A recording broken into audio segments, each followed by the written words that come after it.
There is no doubt that Michel Foucault is easily the greatest power theorist of the Western world. Leo Bersani called Foucault, I quote, our most brilliant philosopher of power, unquote. However, as Foucault's concept of power evolved over the years and was never entirely free from contradictions, and as Foucault prized fidelity to his own understanding of the matter under investigation over clarity, it is not easy to present a concise summary of Michel Foucault's concept of power. At the very outset, it has to be pointed out that Michel Foucault did not see himself as a power theorist. He often proclaimed that it was not his intention to study the phenomenon of power. What his work set out to do was, he explained, to analyze and evaluate the history of the different ways in which human beings are made subject in our culture. What Foucault set out to do was to write a history of the several modes by which human beings are converted into subjects in our culture. Foucault explained that the word subject in this context has two meanings. One can be subject to someone else, sovereign and subject, king and subject, ruler and subject. One can also be subject in another way. One can be tied to one's own identity as a result of self-awareness. I know what I am. I am what I am. I have an identity. I am tied to that identity. I am tied to that identity by a self-awareness. I have to do certain things because of that identity. I cannot do certain things because of that identity.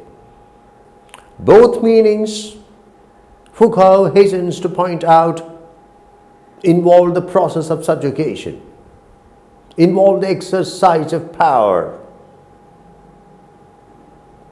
And by isolating, analyzing, and evaluating the different modes of subjectification, Michel Foucault becomes a power theorist. and a tremendous power theorist at that. Not for nothing did Time call Foucault, as early as 1981, France's philosopher of power. But then, what is power? Michel Foucault goes to the extent of saying that there is no such thing as power. There is no such thing as power. Massive or diffused, concentrated or distributed.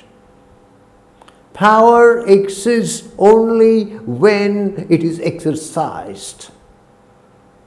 I repeat, power exists only when it is exercised, when it is in movement, when it is in flow. Even though it may be inscribed in a field of sparse possibilities, underpinned by permanent structures. What is Foucault trying to put across here? Power is power only when it is exercised, only when it is utilized, only when it is used, only when it is put into action.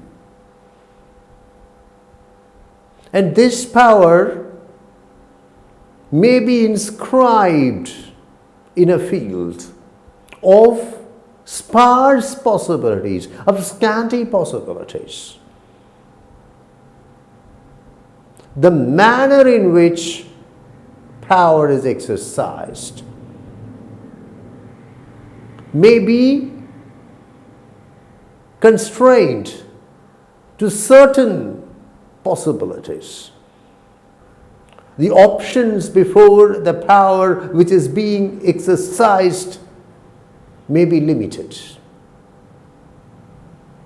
That is why Foucault says that power is not power until it is exercised, and that this power is inscribed in a field of sparse possibilities. And it is inscribed in a field which is supported by, underpinned by permanent structures. So we have 3 points here. 1, power is not power until it is exercised. 2, the options before the exercise of power,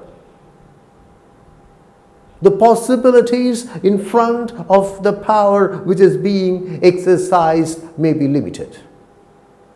3, the field in which this power is exercised is underpinned by permanent structures. The exercise of power does not require consent, though only free subjects can be subjected to power insofar as they are free.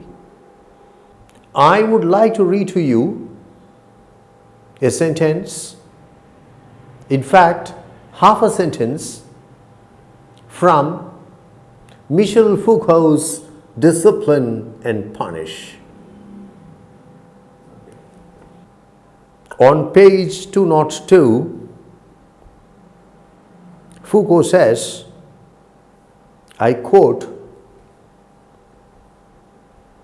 "Power has its principle, not so much in a person as in a certain concerted distribution of bodies, surfaces, lights, gazes." I would like to read it again. Power has its principle, not so much in a person as in a certain concerted distribution of bodies, surfaces, lights, gazes. This is how Michel Foucault sees power. Power is not a person. Power is not a place. Power is not a thing. Power is a distribution. Power is an arrangement. Power is a coordination. Power is a system. What is distributed? What is arranged? Foucault says, bodies, surfaces, lights, gazes. Bodies, surfaces, lights, gazes. Because of this arrangement, relations are created. Power is exercised. Subjectification is carried out. Individuals are compelled to submit themselves to the exercise of power. This is Foucault's idea of power. Power originating not from a person, not from a place, not from a thing, but power being generated as a result of a particular coordination, a particular concerted distribution. And in the lines that follow, Foucault explains that this specific concerted distribution generates relations. Individuals are caught up in these relations and compelled to subject themselves to the exercise of power. Thank you.